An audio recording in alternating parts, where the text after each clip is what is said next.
Every year, millions of pounds are stolen from unsuspecting victims under the guise of love. The type of crime we're investigating is a confidence trick. Call it what you will. Romance scam, blackmail, gold digger, whatever the name, it doesn't begin to describe the horrific impact these crimes can have on the people who have been targeted. As well as being life-changing, these crimes are very much on the rise, with victims losing an average of more than £11,000. Well, we are here to stop the scammers in their tracks. And as we get to the bottom of how they were able to pull off some of the most audacious cons, we'll have everything you need to know to make sure you and your money stay safe.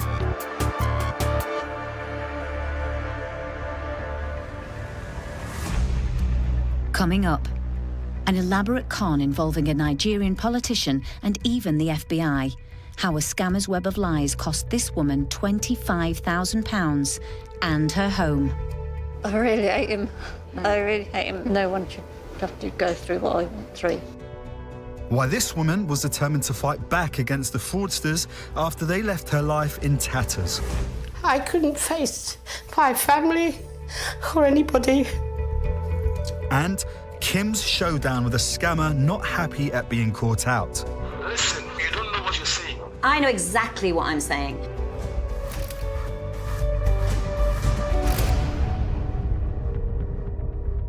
So, Kim, we've been contacted by a lady called Kuldeep. Now, she believes that she's not been scammed once, but twice. Right, let's have a look then. I met Kieran through a dating site. Started emailing each other at first, and then we did exchange phone numbers. Kieran's profile sounded really good, and it said no lies and honesty, and he looked genuine from his photo. Kieran asked for money around 10 to 15 times. I just got into such a mess. I just went downhill. Second time around, I believe I was a target. I didn't see it coming.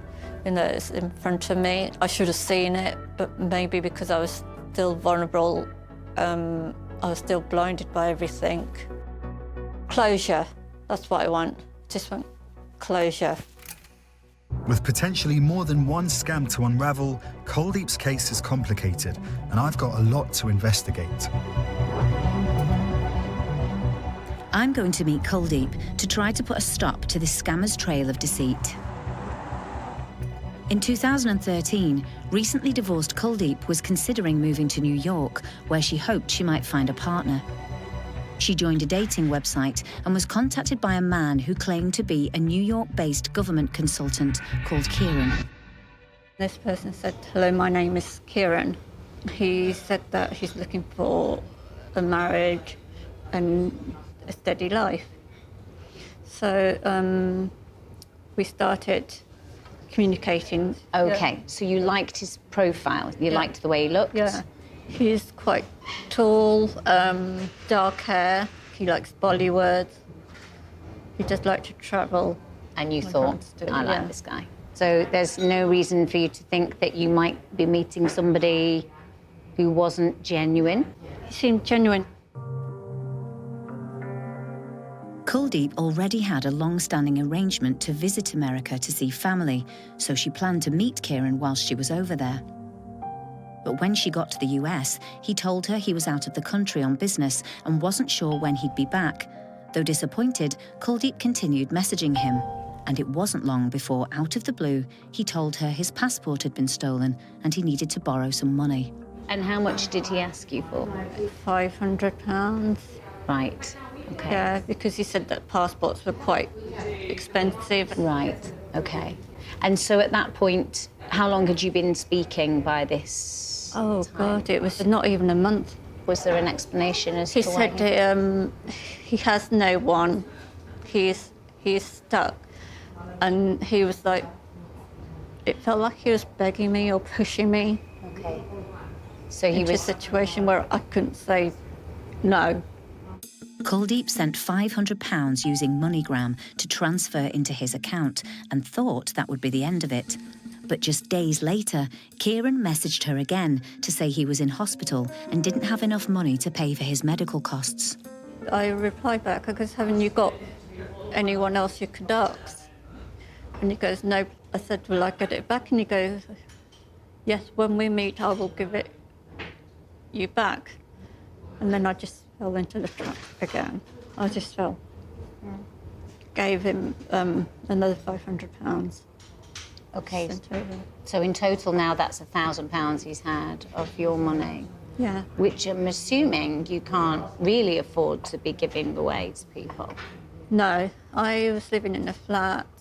I got behind in my rent and credit cards and then loans.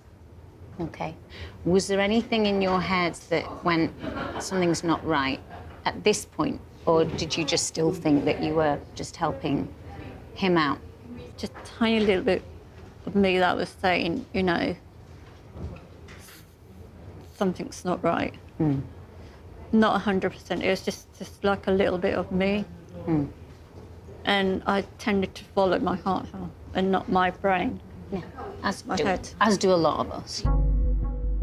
By now, Kuldeep had returned to the UK, but Kieran's requests for cash kept coming. How much in total did you send him? Altogether, I think about £10,000. There was a point where I said that I've got no more money to spare. I'm in trouble myself. So at that point, you said, no more money, that's it. Yeah. And then he stopped making contact with you? He just like vanished, and it's like, no, because I attempted to email him, but nothing came back. I don't have a lot to work with, but I'm keen to find out what I can about Kieran, Kuldeep's scammer. Kuldeep only had one photo of her scammer, Kieran, so what I'm going to do is reverse image search that to see what comes up. By uploading Kieran's picture into an online search engine, I can see where else this photograph has been used on the internet. Wow. So, just a series of dating websites. That picture is attached to one profile of a man called Chris, on another William Johnson, 60 years old.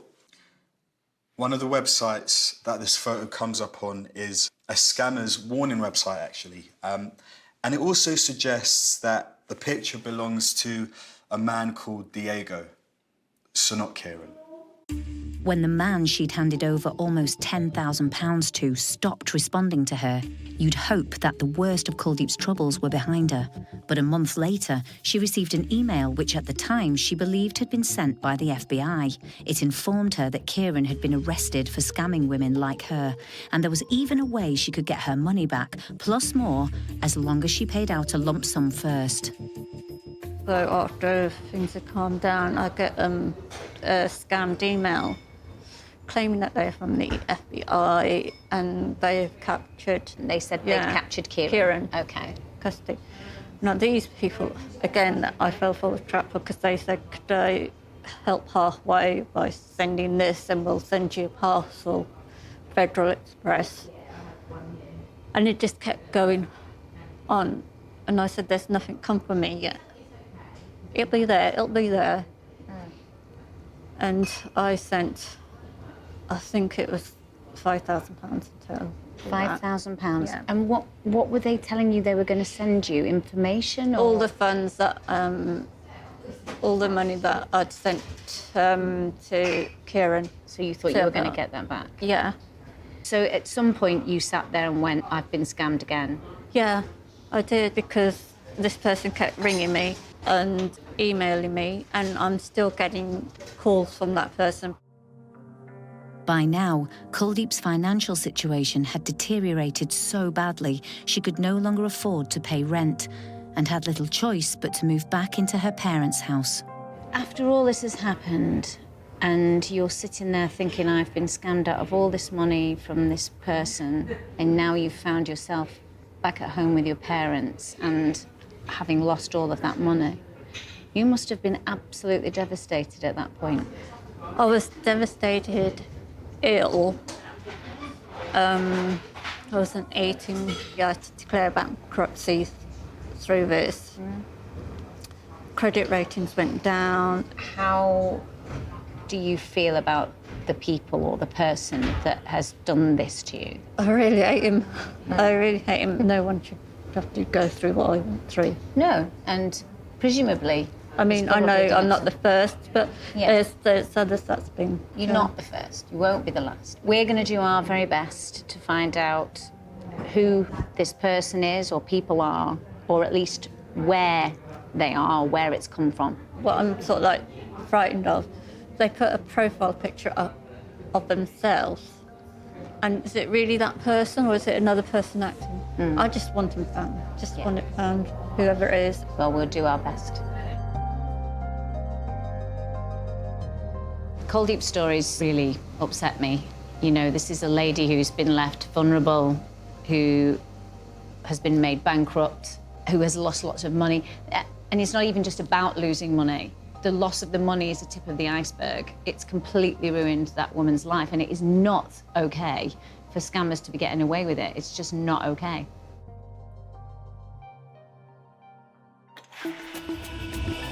Kuldeep being targeted twice by scammers, the second of whom appeared to know the first was a fraud, is unusual but not unheard of.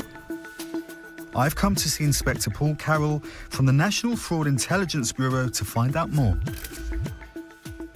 Paul, in one of our cases, they were scammed and then someone got in touch with them asking to help them get their money back, leading them to be scammed for even more money.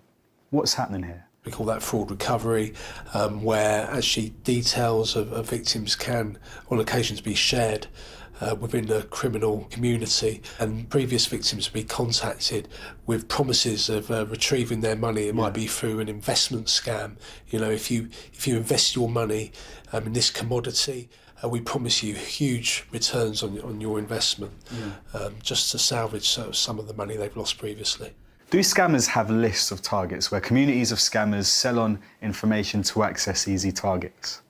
Absolutely, we're aware that this happens. We're aware that fraudsters, once they've defrauded individuals, may well pass on their details as vulnerable targets for other criminals. It's just crazy, isn't it? It's like a scam upon a scam.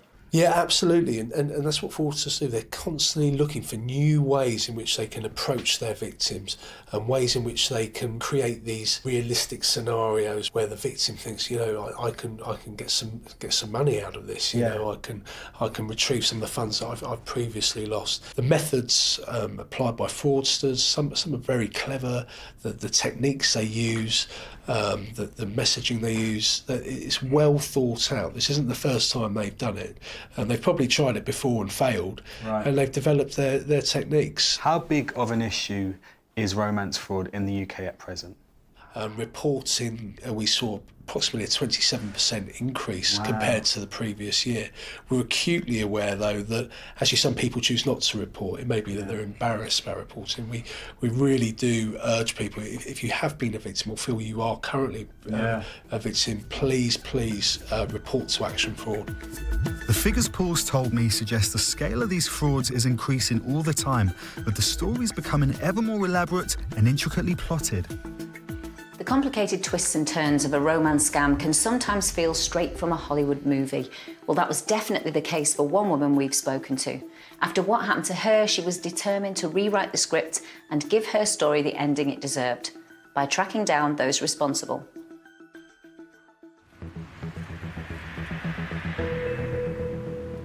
I'm on my way to meet retired hairdresser Marion, whose extraordinary story began after she split up with her husband, who she'd lived with in France, and returned to the UK. I came back to my apartment in Bournemouth. I was there with my youngest daughter, who decided that I shouldn't be wasting my life now, that perhaps I should try the dating sites. So that's what I did. Marion signed up to a popular dating website, and it wasn't long before she got a message from a man who said he was a newly divorced US Army colonel called Freddie Stark. So he made contact with you in the first place? Yes. I wasn't too sure about this. I'd never been on dating sites before. So I didn't rush straight away. And then I asked him about himself to tell me all about his life, which very quickly came back. Then he decided that he would rather chat on instant messenger than the actual dating site. It'd be easier for us to have proper conversation. After overcoming her initial reticence, the couple began chatting on a daily basis. Freddie told her he was busy on operations in Iraq, but that his mind was also on his upcoming retirement. It all looked so genuine. It was his character. You liked the character, you liked the person that he was. Yes. Marion soon felt swept up in the attentions of her newfound man. But being new to online dating, part of her remained suspicious that Freddie wasn't really who he said he was. So she began to ask him more and more questions in a bid to try and catch him out. But every time, Freddie seemed to have the answers. I even fired questions about his uniform because I'd really done my homework. It'd be things like, which way is your eagle facing on your jacket? Because I knew for the different colonels, his face is a different way. And he'd answer me straight away. So there was nothing he couldn't answer.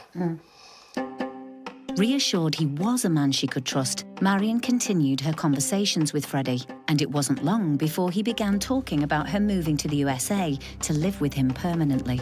By now, Freddie said he'd been posted to Ghana from Iraq as he prepared to return to the United States. So it was from there that he concocted a plan for Marion to help him buy out his ex-wife's half of his home in America. He suggested that if Marion sold her home, she'd raise enough money to buy his ex-wife's share of the house, and when he returned home, they could be together, and he made the property sound irresistible. Every detail of that home he gave me, I'd ask everything. What colour the cabinets were in the kitchen, how many rooms, this, that, everything. The shape of it, how it sat on the plot. So that's where your money came into play. So correct me if I'm wrong. You had been manipulated into almost offering that money. That's how it sounded to me. Yes, I think that's right to say that because this of asking direct never happened. It was more manipulated. You know, many times I might say, oh, well, you know, maybe I should help you out or something. And then, of course, there's the promise of you buying out the ex-wife. Yes. Which was the big... That was the big thing. Big thing for you. Yeah. And again, quite a plausible thing. Freddie suggested Marion send him the money to buy out his ex-wife via his solicitor, who was also in Ghana. They sent me a letter from the barristers' chambers on scales of justice paper requesting the $100,000 for property. Had it all there. Yeah. Everything. And that was $100,000. Yes. That is a lot of money. It is a lot of money. A lot of money. That I should have been enjoying my old age with. So I made a transfer to Freddie Stark's lawyer of $100,000. It was very clever how they did it, but this was for my new life. After sending the money, Marion was totally caught up in the excitement of planning her new life with Freddie in the US. So I applied for my visa on that name and address, and I got the American visa. I bought my flights, I packed my home up, everything. But at that point, Freddie went strangely silent. Suddenly no phone calls. And that was most unusual. I thought, you know, it's funny, no phone calls, no nothing, no waking me up, nothing. So now, my whole world has caved in. I'm sitting there looking at all my home packed up, my air flight ticket in my hand, my money's gone. I was ringing every police station in that area. All they kept saying to me, you've been scammed, you've been scammed. And I just couldn't believe that. I couldn't believe it. Clearly you were devastated. Oh, the end of the world had come. It was the last straw.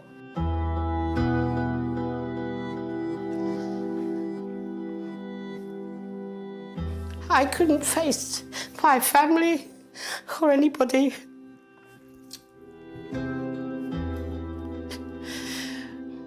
And then I I spoke with a friend in Cornwall.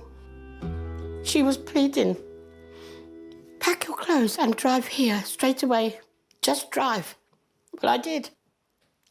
She took care of me for over 2 weeks. What seems to have happened in this case is that they haven't actually directly asked her for money, but more manipulated her into investing money into what she thought was going to be a future.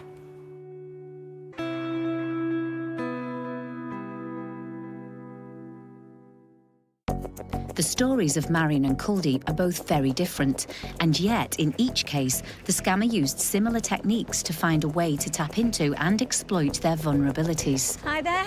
Hi, Kim. Hi, Lahani. Nice to meet you. Nice to meet you. So I've come to meet psychologist Lahani Noor to learn a little more about why someone might be susceptible to being scammed. So what are the main kind of personality traits in victims of romance fraud, would you say? I would say the person who becomes the victim is likely to have what we would call a please others driver. It's really important for them to please other people, and it's very hard for them to assert themselves or to ask for what they want. And they develop some strategies, and the strategies are to be really pleasing and to do as they're told and be good, in the hope that they'll eventually get that love. Yeah. But of course, what they attract more often than not is people who see that vulnerability and completely manipulate it. So when scammers are looking to scam victims, Yes. what are the kind of personality traits are they going to be preying on? So they're looking for somebody that they can push against and that won't respond back, or will respond according to what they want. So we'll give them what they want. So I might say to you something like, oh, Kim, I really like your necklace, can I borrow it? And you might say, yeah, sure. And I might then take it off you. If you had a poor boundary, if you had a strong boundary, you might say, yes, I like it too, it's mine. So it's that kind of pushing against someone to see whether or not they're going to give you what you want to. And I suppose they would get to know that in those initial conversations with someone, because obviously you don't know who the person is you're talking to. When you start talking to someone, they must get a sense of that vulnerability or a sense of that just from having normal conversation back and forth. Just in the dialogue, so in the dialogue alone. Given the figures I heard from the police, it's clear that these very clever, very calculated conversations are happening every day. And with at least £50 million estimated to have been lost to fraudsters in this kind of scam in 2018 alone, I want to know what more can be done to stop people from losing out. I've come to talk to Katie Warrabeck from UK Finance, the trade association of the UK banking industry, to learn about what banks can do to protect victims of romance fraud. Are there additional protection measures that banks could put in place to help victims, customers who are being scammed? So with this type of scam, it is quite difficult, but one of the things that's been introduced recently is a voluntary code of practice around all these things which are called authorised push payments. So in other words, where a customer's making a payment themselves. And that introduces a set of standards, if you like, which says how the bank should behave and what we are looking for customers to do in order to try and decide who's liable in the case, if you like. And that's sort of raised the bar in terms of the standards expected of banks, but also it makes sure that customers also understand that they've got something to do in this and they should be looking out for scammers in these types of scams. For people that the banks, the authorities would consider vulnerable, should there be extra protective measures for them? All these cases need to be treated on a case-by-case basis. So you can't have a tick list saying this means vulnerability, that doesn't. So if a victim comes to the bank, they will look at the facts of the case, ask questions and decide from that whether the victim is vulnerable or not. And of course, if they are, they will get their money back. And that relationship between individual and institution, does that change when the factor of vulnerability comes into play? Well, yes, it does. Is there more of a burden on the banks in that sort of case? Yeah, if they believe the customer is vulnerable and the circumstances of the case will tell them that, then they will deal with it in a particular way, which means that the customer will be dealt with more leniently, clearly, and will get their money back if they are vulnerable. We've been looking into the case of Kuldeep, who after being scammed was then contacted by a man claiming to be from the FBI, promising he could help. And what were they telling you they were going to send you? Information? Or... All the money that I'd sent to Kieran. Kuldeep was told she'd need to send a fee to recover her cash, but after paying it, the money never materialised, and she was asked for more. Kuldeep's given me the number of the person who claimed he'd get her money back. He said his name was Sadhu, so I'm going to call and pretend to be her to see what's happened to her money.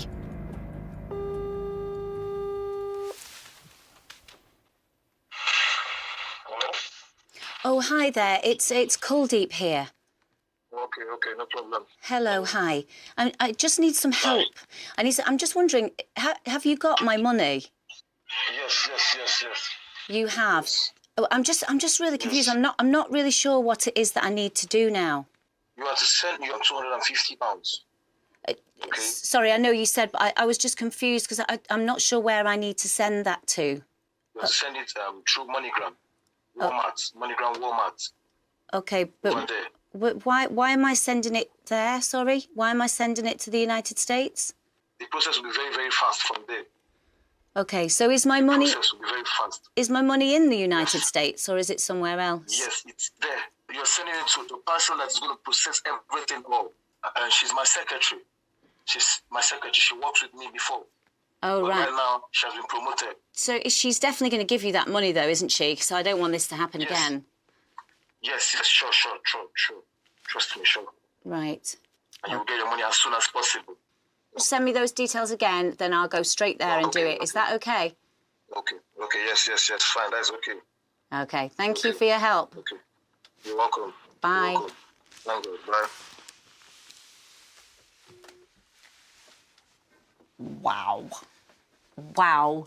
Wow.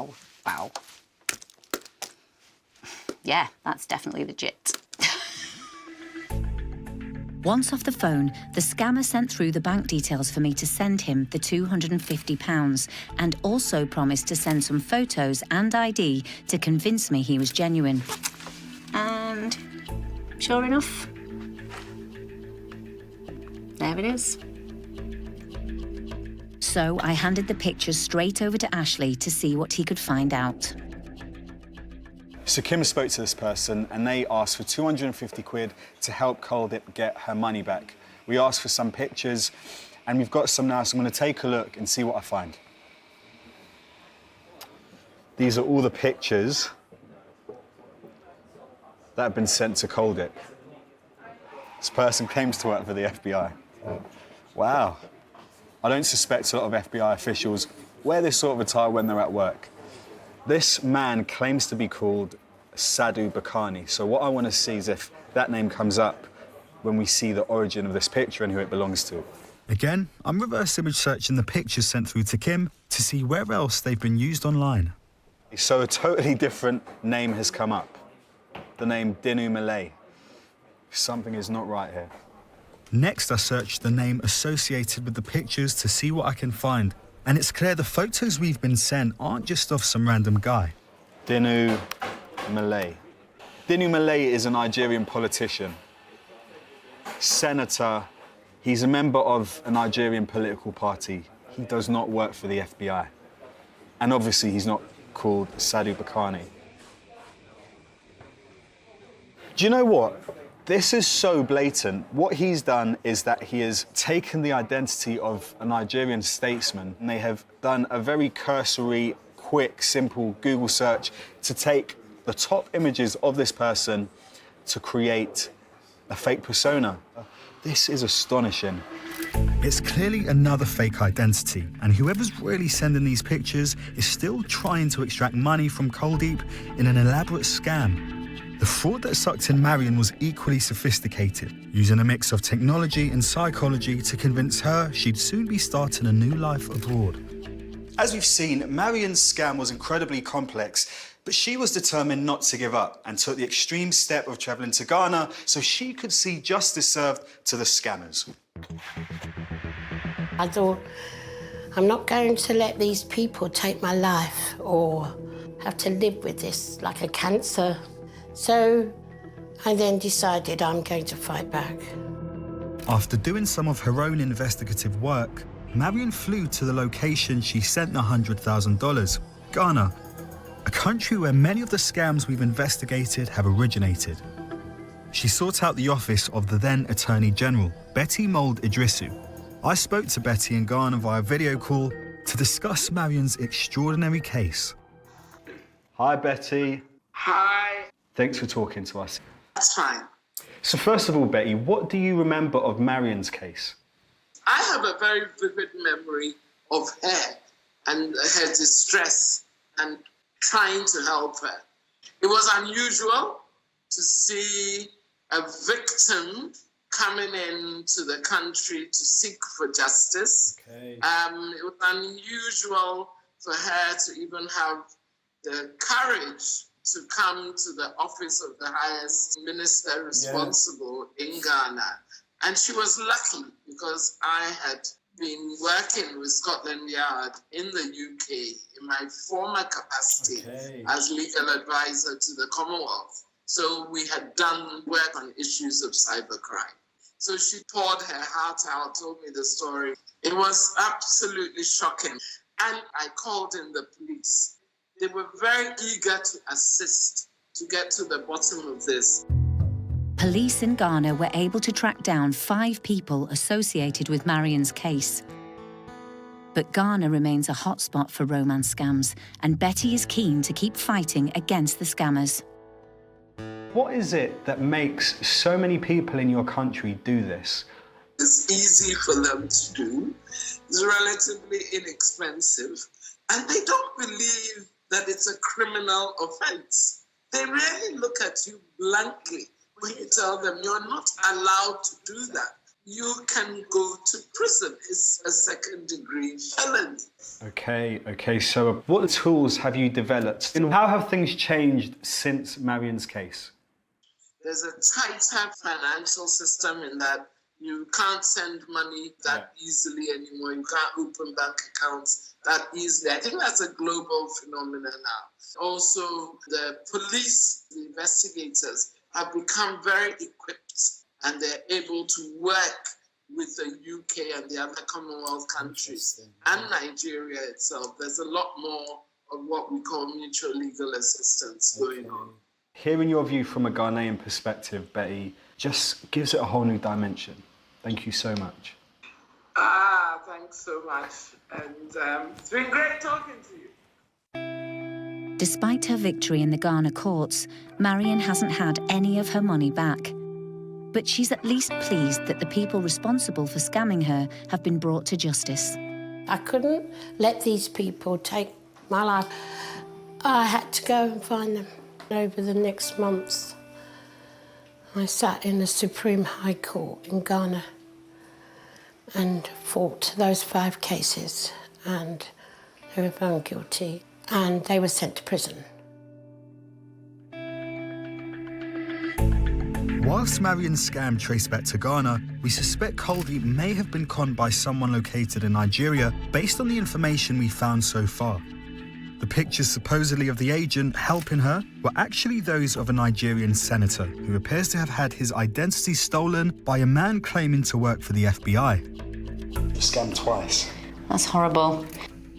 Today, Kuldeep has brought her friend Genevieve along for moral support as Kim and I reveal the truth behind both of the scams that targeted her.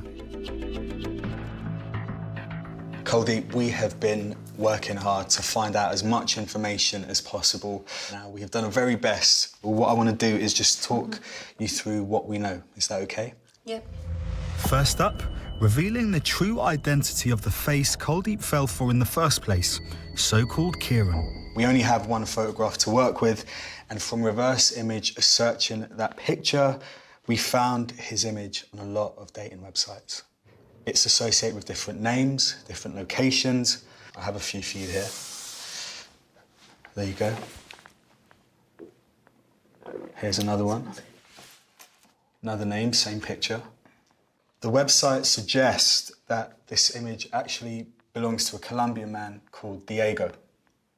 Oh, gosh, that makes Sense. Yes, How that he looks does. and everything. Yes. It's like this is an innocent man that has no clue that his photo is being used to How obtain do money. people do this? So his profile's been stolen Yeah, to scam people. Yeah, to scam different people. So you're not the yeah. only person that will have been scammed by Yeah. that photo. I feel sorry for the guy that his picture's been stolen as well. Does it give you any sense of comfort knowing that I'm not the only you're one. not the only person this has happened to? It does. It makes me realise that there's others that have been scammed by the same people, done by the same thing, and I'm not the only one. You're not the only one. Yeah. Next, we're showing Coldeep what we've uncovered about the second scam, the one that began with the email apparently from the FBI. Coldeep, we believe that your details have been sold onto what's called a recovery scammer. This is where someone says they can get your money back if you send them money. Here's the thing, once you send them that money, they keep asking. That's so scary. You okay? Yeah. Coldeep, it's really important to say this is someone who is working with a group of people.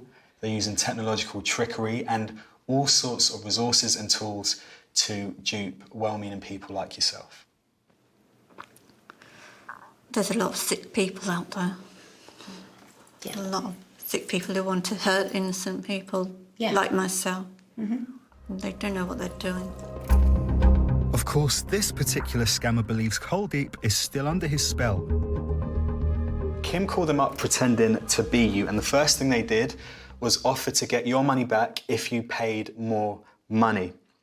If we sent them a further £250. I then said to him, oh, you know, I'm not really sure how to do this. What is it you want? Am I definitely going to get my money back? And he was like, yes, send me the £250. I'm very abrupt. Just kept telling me, you send the money, you send the money. When are you going to send it? When are you going to send it? Very, very abrupt. That sounds exactly like him. Yeah. And we've got the proof he isn't who he said he was either. We asked for a photo and ID to clarify that they were from the FBI because that's what they claimed. This is what they sent us. This certificate that's supposed to verify that they are trying to recover your money. I mean, how does that look to you, first of all? No proper logo on it, no email, no policeman's name and address. They also sent these pictures.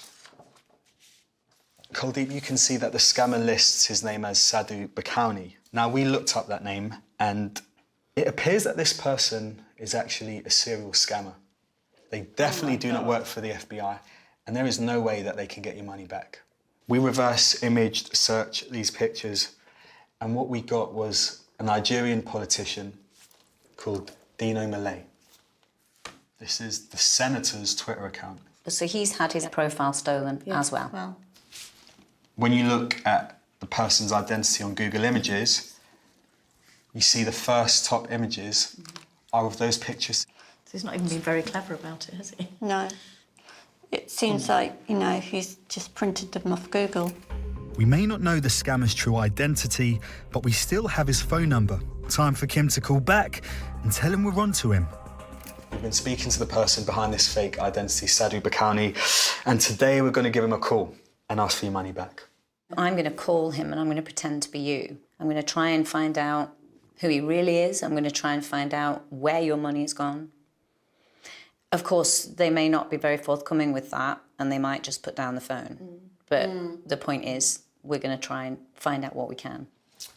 You ready to give him a call? Yep. Hello, Sadhu.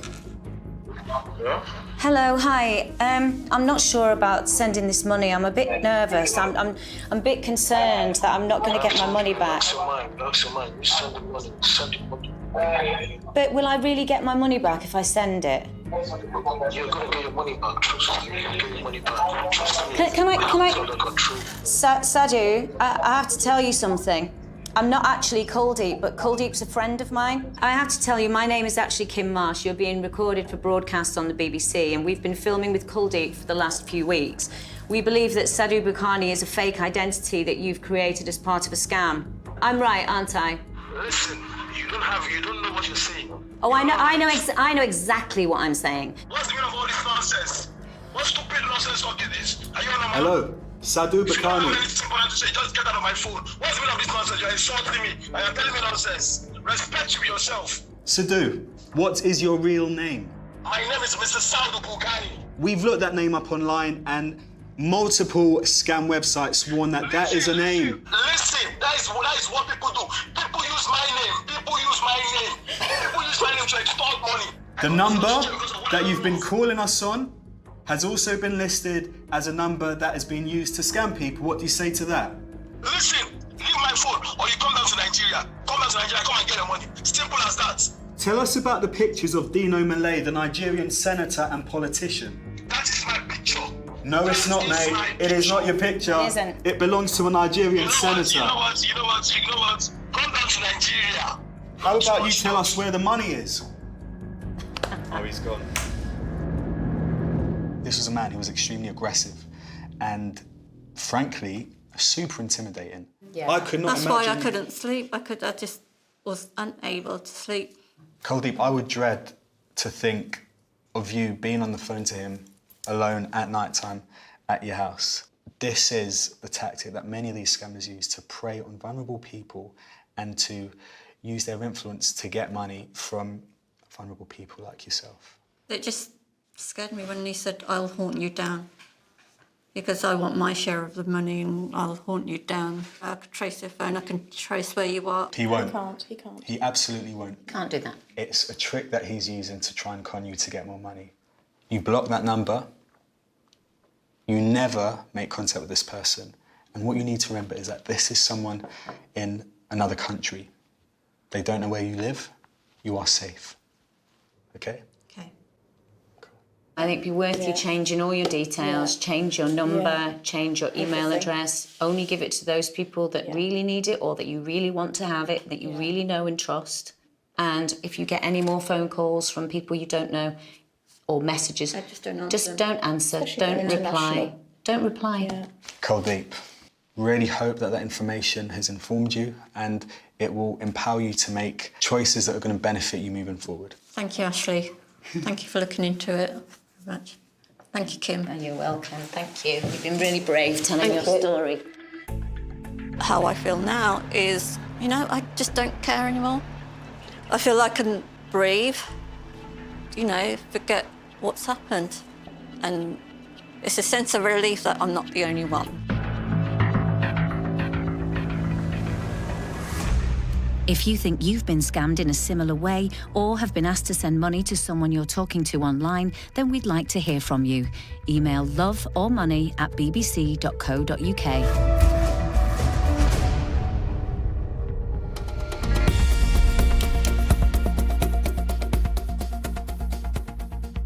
Scams like these are truly global, and it can feel like an enormous task to even begin finding out who's behind such devastating crimes. Despite being scammed multiple times, I think Kuldeep can see not just how it all happened, but also what to look out for in the future.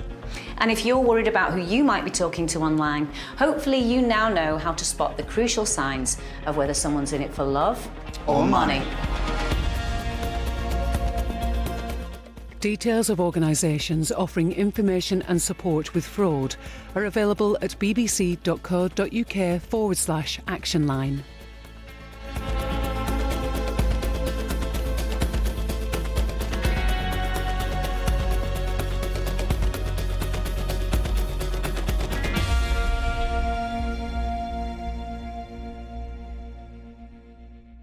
There's nothing I should know about with Nick, is there?